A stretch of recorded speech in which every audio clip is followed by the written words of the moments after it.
Good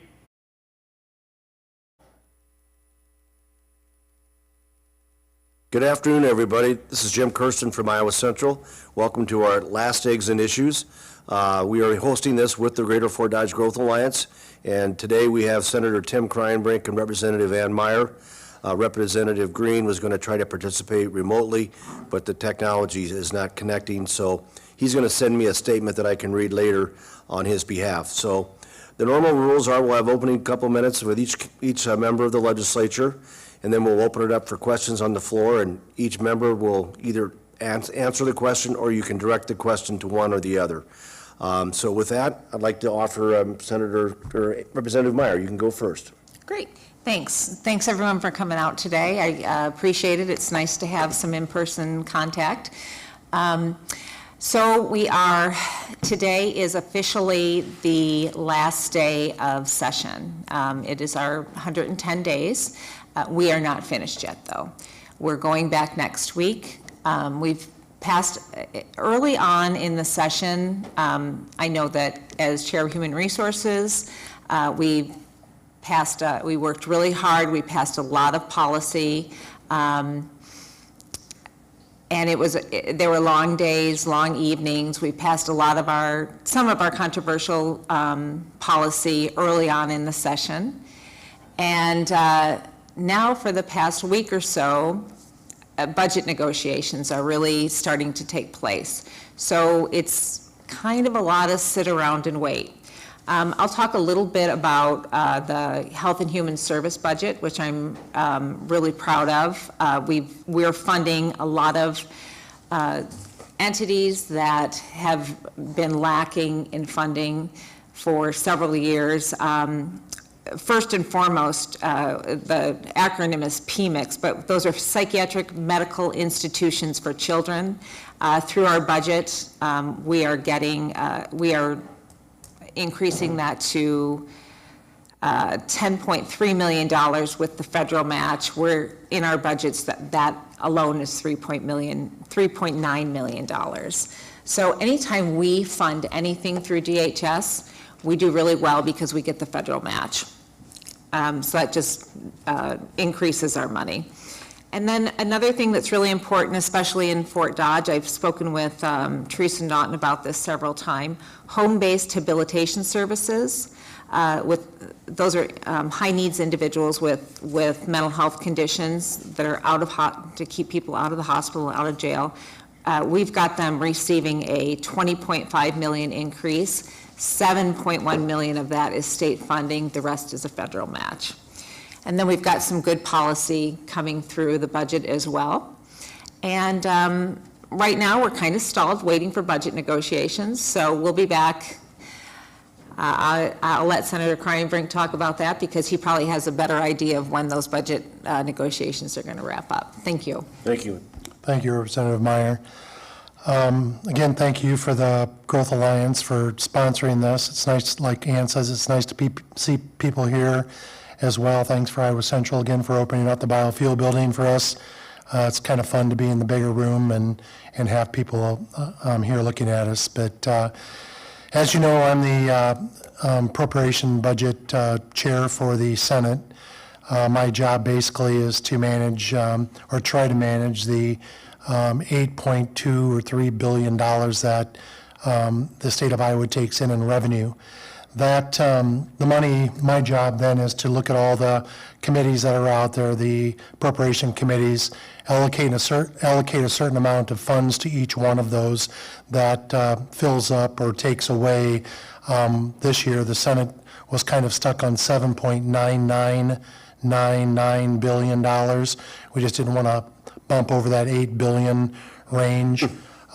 So that's what we went with, and we instructed our appropriation chairs then to stay as close as they could to the budgets that we divvied out to each of them.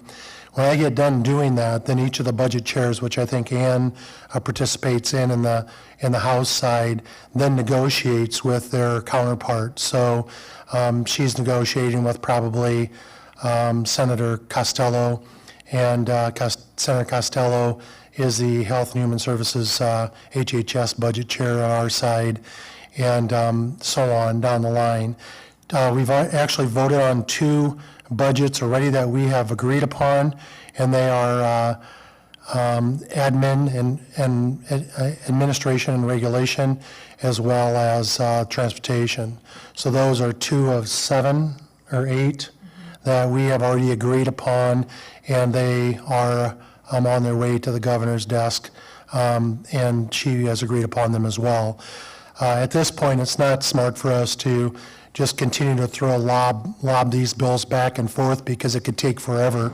What we need to do now is we need to sit down with the chairs, which I'm not usually involved in, but they'll sit down with their counterparts in the House, come to an agreement, each of them set their own priorities, and then make sure that those priorities are funded the best that they possibly can be. And that's kind of the negotiation. Always ends up in a some type of a give and take, all the way through, and the things that are most important to Ann probably have a good job of making it, and the same as the things that are most important to Senator Costello in the Health and Human Services area.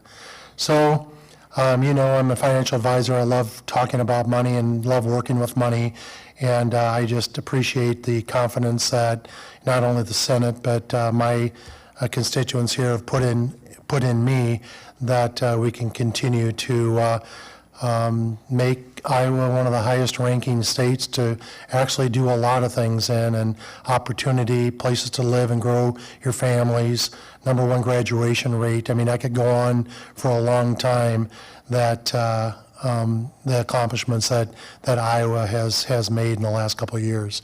So I'm ready to answer any questions or comments. Thank you very much. And for those watching, you're still welcome to email jill@greaterfortdodge.com to provide more questions. The first one is kind of timely for not only the appropriations perspective, but also Fort Dodge and Rockwell City. It says, will our prisons be funded properly so that staff safety can be enhanced and assured? So where does that budget stand right now? Well, I think the budget in the corrections was probably, there's a little bit of difference between the spending in the House and the Senate. We're in very close contact with Director Skinner. She, has worked with us, and tells us what she needs. And we put a lot of expertise in what she asks us for and what she tells us is happening.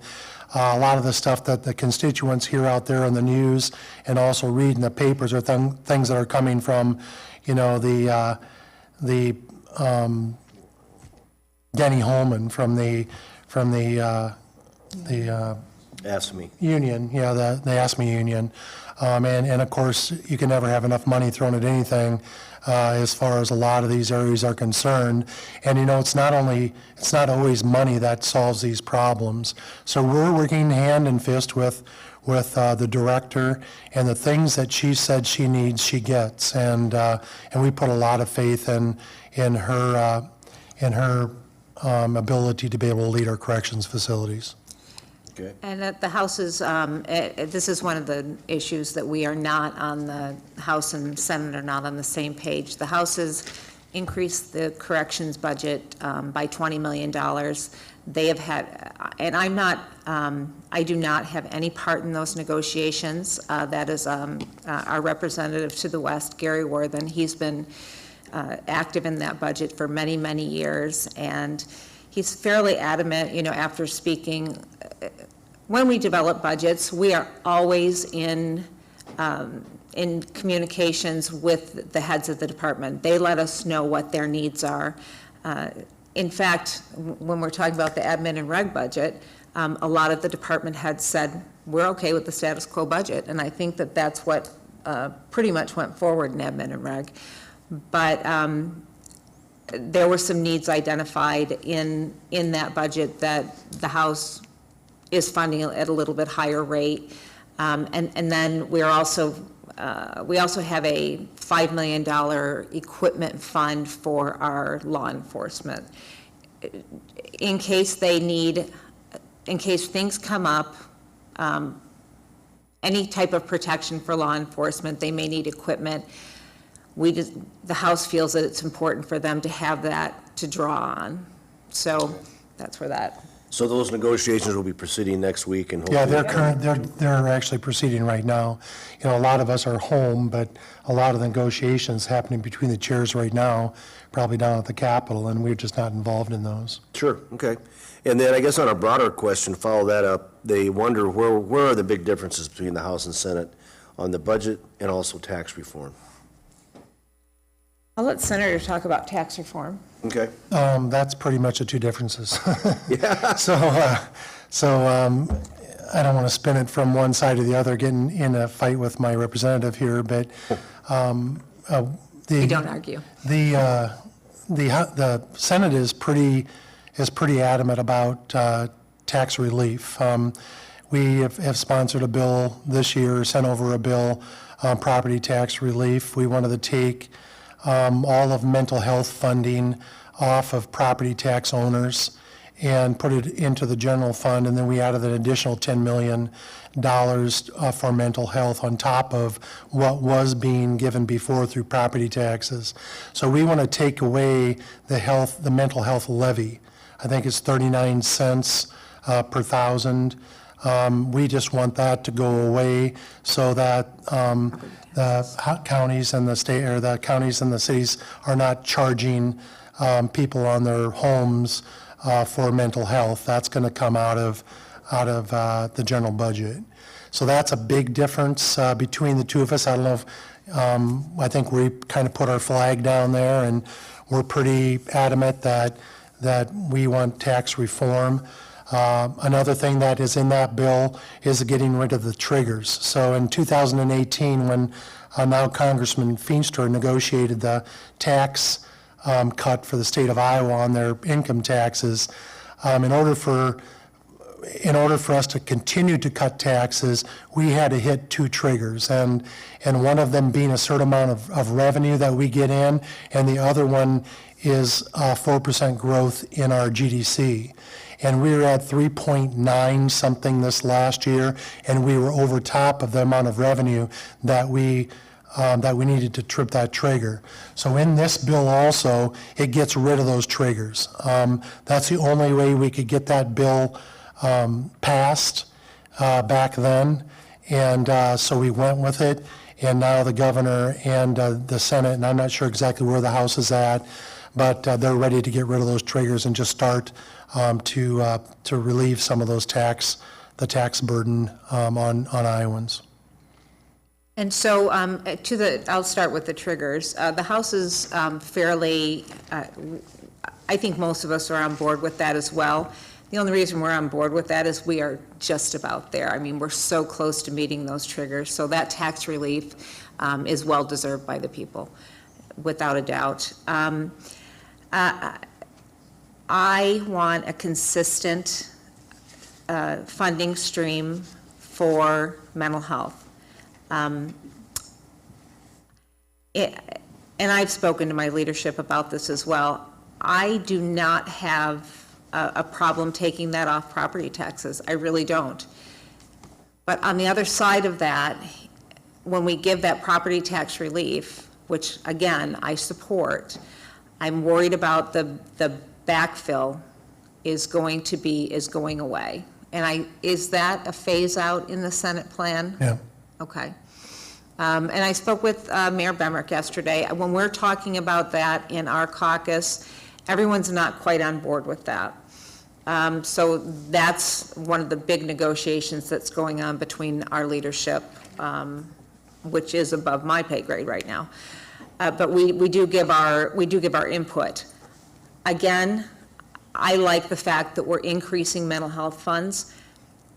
My concern with that, and I spoke with the governor about this, is I want to make sure that as the state, we're not just handing over all of our money to the regions with no oversight and no guardrails on that. I want to make sure it's spent properly. And we're working on that right now. We're working on developing oversight for that for all of the regions. There's one way that would really be beneficial if we did this. The regions will be standard now because every region is doing something different.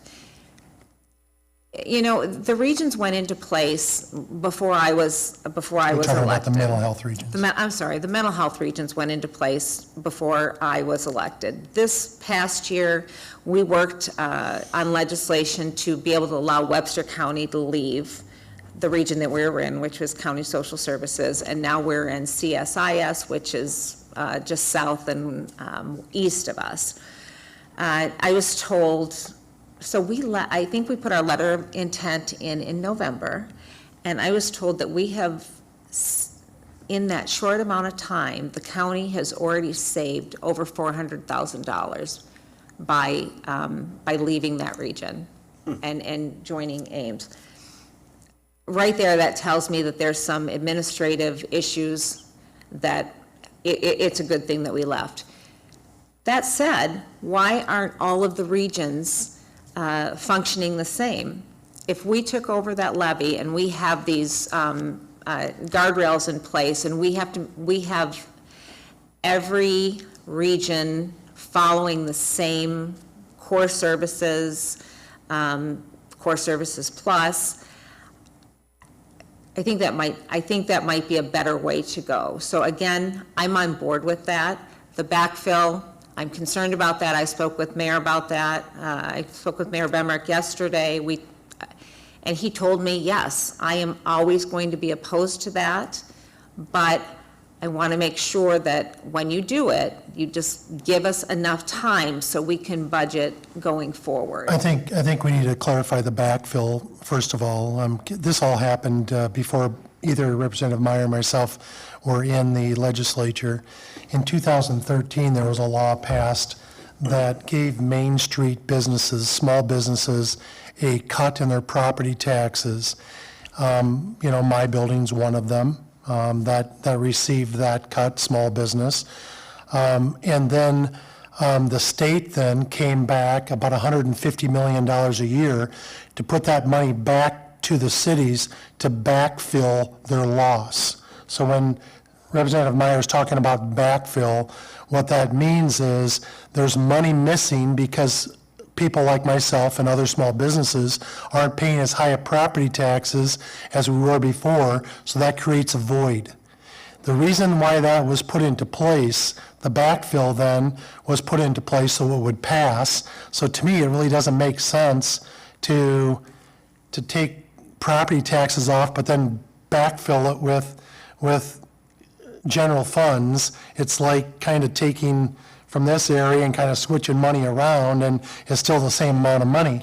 The intent of the property tax cut was so that we not only attracted new businesses to come to Fort Dodge, Iowa, and Humboldt and all of the surrounding communities. With lower property taxes, we were hoping that it would attract more businesses, and as well then have some of those businesses hire additional workers. So we were looking at it being we weren't, because we didn't make this bill, but it was looking at it as being a positive move. If we give people money back, they'll reinvest that money in other things. Well, now we've had it since 2014. So it's been 7 years that it's been in place, and we've backfilled that $150 million each year to the communities. Well, the intent was to look and see if these communities have grown. If they've grown, and your property taxes, and I don't know if anybody in here can raise their hands, how many people's property taxes went down in the last 5 years? No hands? Well, I know mine went up, okay? So that creates more revenue. So there's more revenue being put together, plus our community is growing. Our Fort Dodge community is growing. So then what we're saying is, because of the increased revenue due to tax increases, because our property values have gone up, as well as the additional businesses that have come to Fort Dodge that are paying property taxes this time, we shouldn't need that backfill anymore because we have grown. We have grown to the point where it's made that difference up that we had lost on the original cut. So what the Senate's proposal is that if you, as a community, have over have been equal or over to the GDP growth of the state of Iowa, you'll have a 4-year phase out of the backfill. So it'll start going down in 2023, and it'll phase out every single year down to no backfill at all. If you're below the statewide growth, you will have a 6-year phase out of your backfill. And so, I get, the emails that are coming, from the city manager and, saying, hey, this is money that we count on. And I've always said, and I have had conversations with the mayor of Fort Dodge 5-6 years ago, and I said, don't continue to count on this. As our community grows and we get more revenue in, you're going to have to use some of this revenue to do some of the things that is going to have to take over for that loss of the backfill at some point. So it's not like it's all of a sudden a surprise that we're all of a sudden going to come and just take away the backfill. This has been talked about for years, since I've been in the legislature. And so we're fortunate because Fort Dodge has grown, and we do have increased revenue. So that's the proposal. It's anybody that has been equal or more growth in the state of Iowa has a 4-year step off the ledge, and the ones that have been below have a 6-year reduction in backfill. So that evidently is one of the major issues that will have to get resolved this next week or two. Right. Yeah.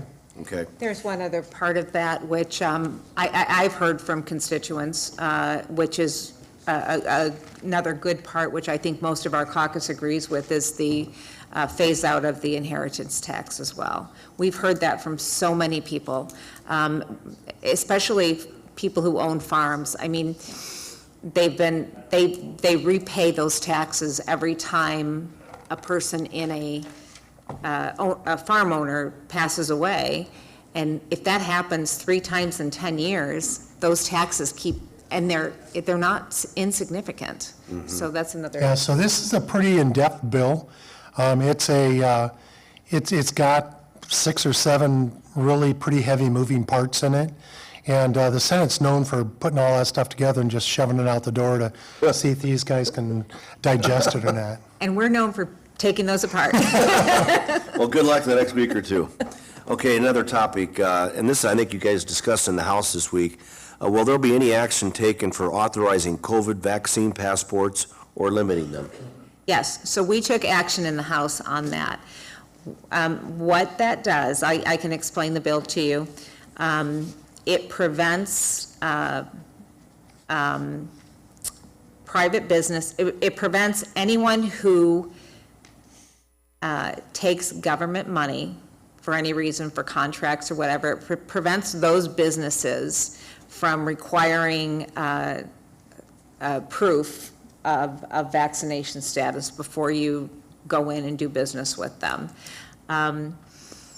If you have, if you're a private business owner, Republicans really don't want to put a lot of regulations on you. So we're not, private businesses that do not take public money, we've excluded them. And I'll just give you an example of that. Why should you exclude anybody?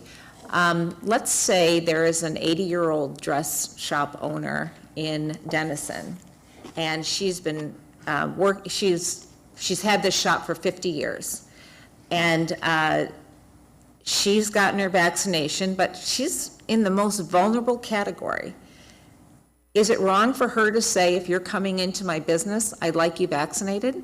If people don't want to be vaccinated and come into her business, well, you know what? They don't have to. They can go to another dress shop.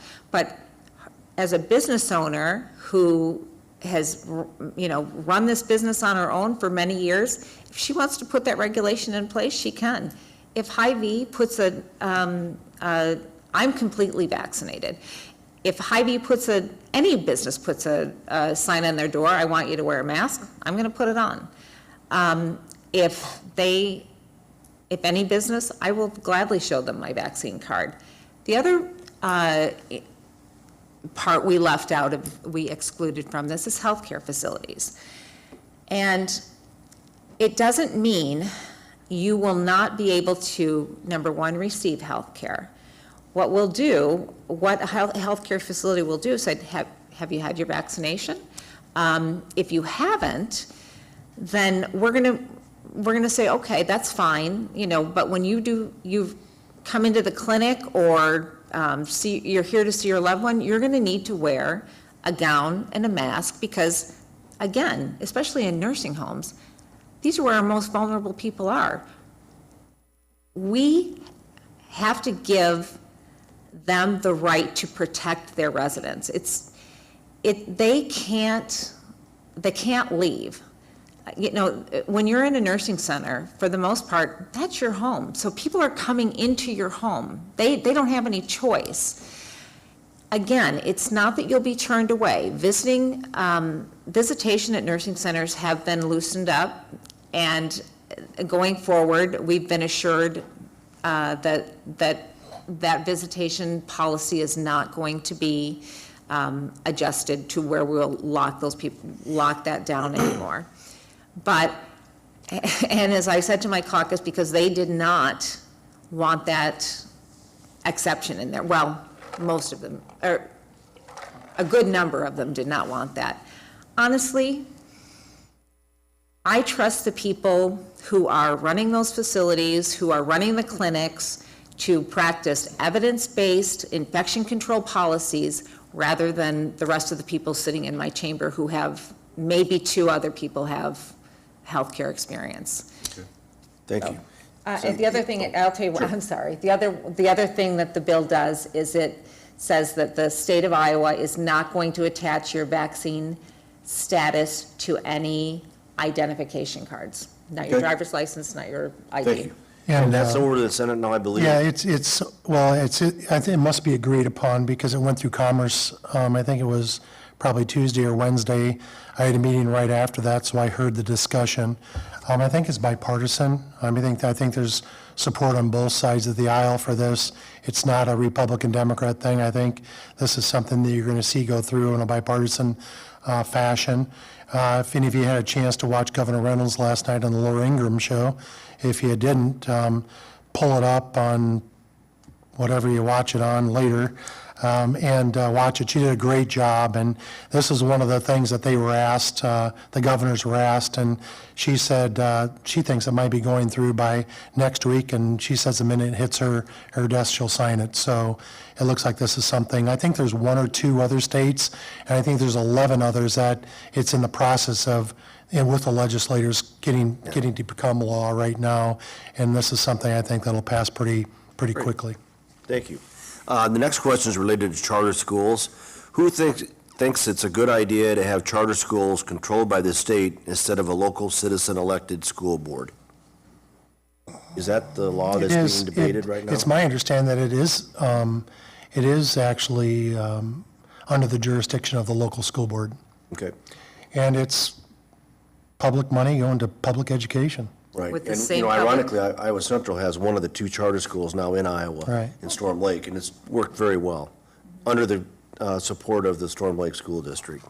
And to be clear, when you say it's a public money, they're under all the restrictions that public money is under. So they follow, the disability services that are required to be offered. Everything is Okay, just like a public school. good. This one is unfortunately, Jesse Green's not here because he worked, I know, very hard on the bottle bill.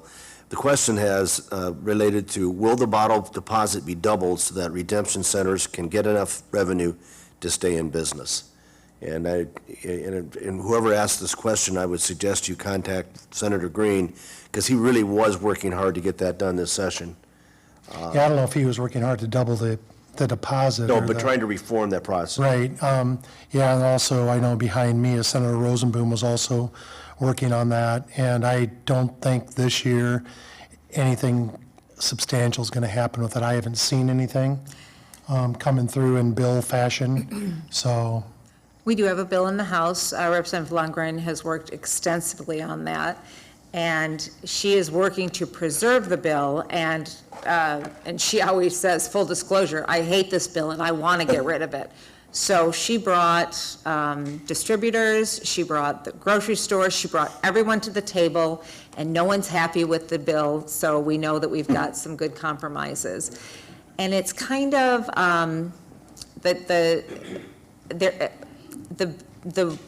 it's not going to be increased, but we are, first of all, there's been some, if you buy your cans at Fairway, they've not been taking them back. So in the new bill, the person who sells anything with a bottle deposit, if they're not going to take them back, they have to contract with a redemption center. And that, I wish I could give you all the details of it, but I will tell you, it does increase the money that's, of that 5 cents, that's given to the redemption center. Okay, thank you. And so I think, again, contact Senator Green as well. There's a COVID-related question, and it's related specifically to Webster County. How does Webster County compare to the rest of the state in school mask wearing, including colleges and summer preschools? Well, I can act on behalf of Iowa Central. We are still asking people to wear masks on campus, and when they are in group settings spread out, they aren't required, but for the students in the cafeteria and things like that, while they're not eating, to please have them on. But I think common sense, again, needs to be prevailed here, and I think most schools in Iowa generally have done that. I think the one school in Iowa that had some real pushback was Des Moines, and I think that superintendent, my understanding, is under some hot water. So I don't know if you have any points. I have no information on any of that. Okay. And I'm not sure, I honestly, I didn't check with the school board, with our Superintendent Ulrich on that in the past few months. Okay. I will say that, as most people know, that the disease is not spread through children, and so but again, that's my decision, not my decision. Sure. Another kind of COVID-related question. Can you explain the science behind a person that is vaccinated but still is being required to wear a mask in some places? I will gladly take that question. Good. Okay, so I'm fully vaccinated. I've been vaccinated since, the first week of January was my second injection. When we went back to the Capitol this year, I was happy to put on a mask because I know everyone was not offered the vaccination at that point. I was very lucky to have it as a healthcare worker. Now everyone's been offered the vaccination. We have walk-in clinics in Fort Dodge where you can get your vaccination. My biggest disappointment in the past few weeks, what I'm seeing is you're fully vaccinated, and yet there's still people on the fence, though, that don't know whether they're going to get the vaccine or not. When they see people in power, they know they're fully vaccinated, and they say, we're not getting back to normal, we're still going to have to wear masks, or we're still not going to be able to get together.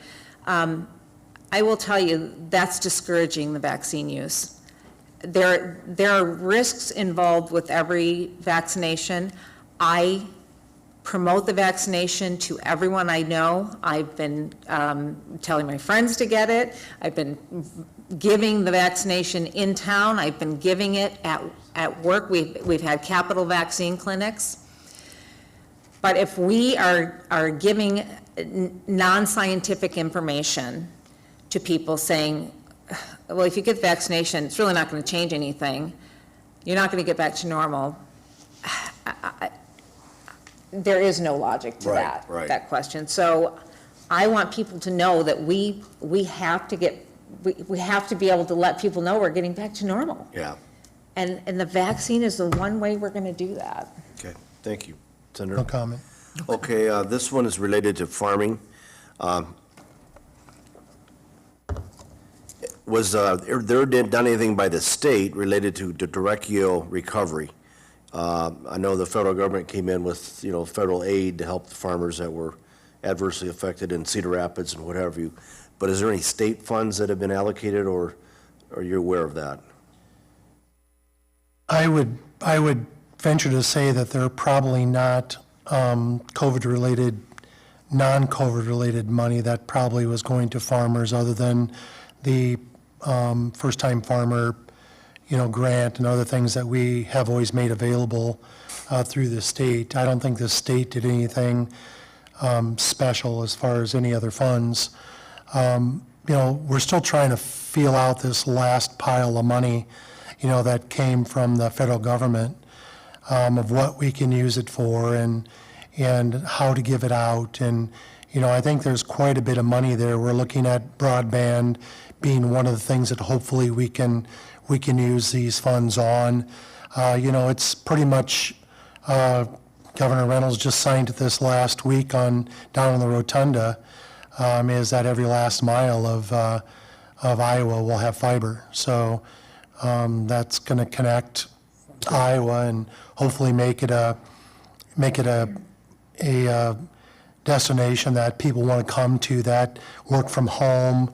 They can have the high-speed fiber internet and cheap living, good schools, cold winters. But hopefully we can attract more people to come to the state of Iowa if we, do have the statewide broadband and connectability with every single home that is on every last mile. Okay, thank you. We have one final question, unless people will submit them to Jill. This is related to, indoctrination, a broader topic. What protections do we have against indoctrination in public schools?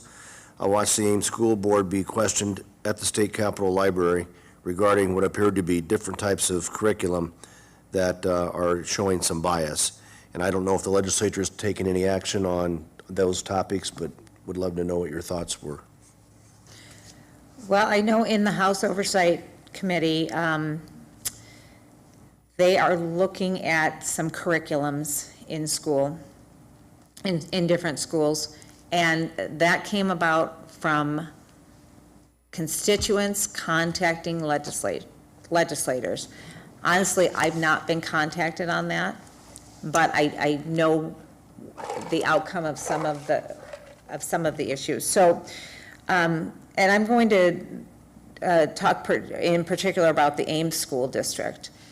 We were given some of the curriculum that they were teaching, and some of the topics were disturbing, especially some of the, I'll say, sex education that was coming down for second graders. I will tell you, I looked through that legislation. I had to look up the terms that they were teaching. That's one part. And then there's another part, there were some concepts that were being taught that were racially inflammatory. We know that we have some history in the United States that we've had terrible issues in our past that we've overcome in the last, 50 years. I think that we've taken a step back, though, in the past 10 years. So what the House has done, and this is one of those issues where you might say, why not local control? Let your school boards handle this, right? Well, I'll tell you what, in the Ames School District, over 40 parents approached the school board. They went to the meetings. The school board ignored them, they laughed at them, they smirked at them, and they went ahead with their, and it's in a newsletter, and they went ahead with their curriculum. So that's why these parents came to the legislature to look into this. Of course, we all want local control. I think the Fort Dodge School District, our school board does a great job. Our superintendent does a great job, but every school district out there isn't the same. So we have passed some policy to address that, and I'm not sure where that is in the Senate because it was all through the Education Committee, and I don't sit on education this year. But that's why we've addressed that. Okay, thank you. And then Senator? Yeah, this is a subject that I've always said that, the bias that is taught in our schools and is kind of a situation where everybody's not treated the same. I've kind of been on that bandwagon for a couple of years. 2 years ago, I actually ran some college curriculum and free speech language and was basically laughed out of the room. And now the summer after I ran it, we had 3 very distinct incidences that pointed to exactly what I ran the bill about. So then Senator Sinclair kind of picked up where I left off and was putting in some pretty harsh language as far as just having balance, so that there should not be any discrimination from the right or the left or white or black, or there just should not be that division and dividing of our nation. If if you like our current President Biden, or if you don't, or if you like Tim Scott from South Carolina, or you don't like Tim Scott from South Carolina, I would ask you both to listen to the joint session speech and also the rebuttal from Tim Scott afterwards on the Republican side. I thought Tim Scott nailed it. And first of all, he said that we do not belong to a racist nation. Our nation is not racist. And this is a prominent black senator who his statement came from the cotton fields to the Senate in one lifetime. And he also stated that you cannot fight racism with racism. And when you really think about that, it's almost like a part of our country is trying to make the other part of our country feel guilty for what has happened in the past, to the point where you're not worth anything anymore. And I think his final thing that I thought was very, very good was that people should be judged by their character rather than the color of their skin. And after that, of course, he was eaten alive on Facebook and on Twitter, which of course Twitter didn't take down because apparently it wasn't vulgar enough. But anyway, it just shows the hypocrisy that is out there. It also shows you one of the reasons why the Senate ran the big tech bill. And we want to punish big tech for being hypocritical and not being fair to everyone's freedom of speech. This is out there. And if you're just laughing, thinking this is not true, we see it every day. And I will tell you that Iowans and America are waking up to this. They are waking up. And as it continues, we're going to have more and more and more people that are seeing the division, like Representative Meyer said, in the last 10 years, she believes it's gotten worse. Well, why did it get worse? It got worse because someone wants division. And division causes the government to come in and swoop in and help and be the one that everybody goes to. America is the best, greatest nation in the world, and Iowa is the best state in this nation. And as representatives and a senator, we will do everything we can to give every ethnic background, every person in Iowa the best chance that they can to succeed and be productive citizens of Iowa and America. So I'm past the prefaces. I'm past it. I get so angry when I talk about this stuff because that's not me and that's not my family.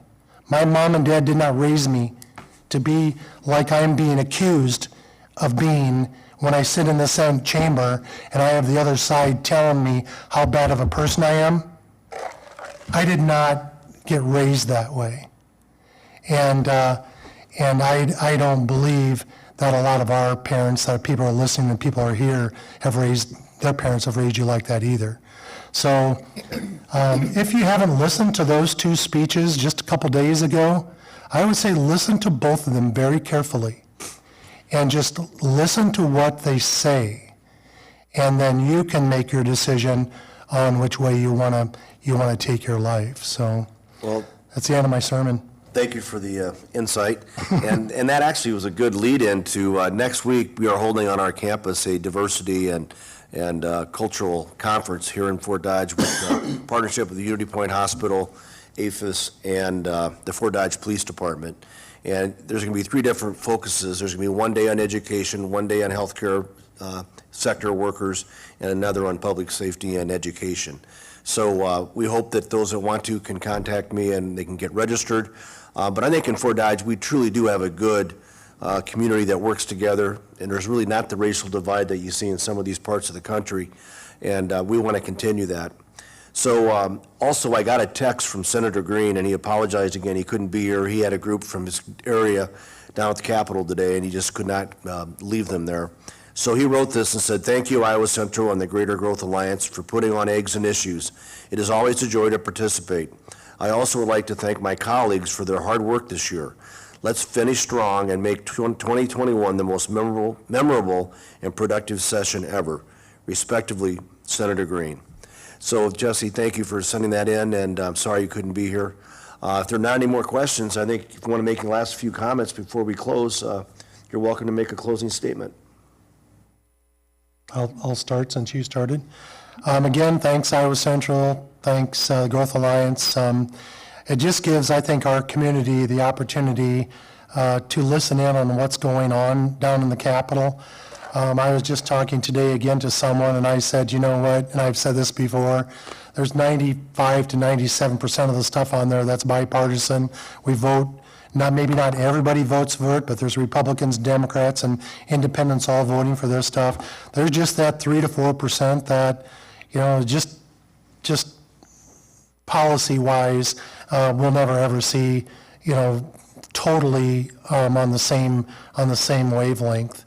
And, you know, that's why elections happen, and elections give the power to the people that get the most votes. And I can just say that we work hard every day, both down there and up here, to try to represent you well and do the right things, and know that at the end of the day we can lay our head in the pillow and we've done everything or the best we can do for the people of Iowa.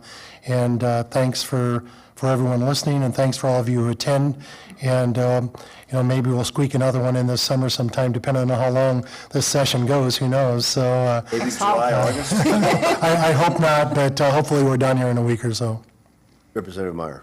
Thanks again to Iowa Central and the Growth Alliance for having us. And again, I'm really glad that we got to be back in person. We're just hoping to finish strong as well. Again, the budget negotiations are very important to us. We've got, I know the House has certain priorities that we really want to pass. And one of the issues that we do happen this every time at this time of year, every year at this time. Some of our priority policy doesn't get through or hearing over in the other chamber. So we'll see a little bit of policy on our HHS budget as well. Again, I will just see what the next week brings, but I think we'll come to a good compromise, because I think we always do. Well, thank you very much, and again, thank you for joining us, and maybe we will be able to connect one more time this summer. Thank you for watching.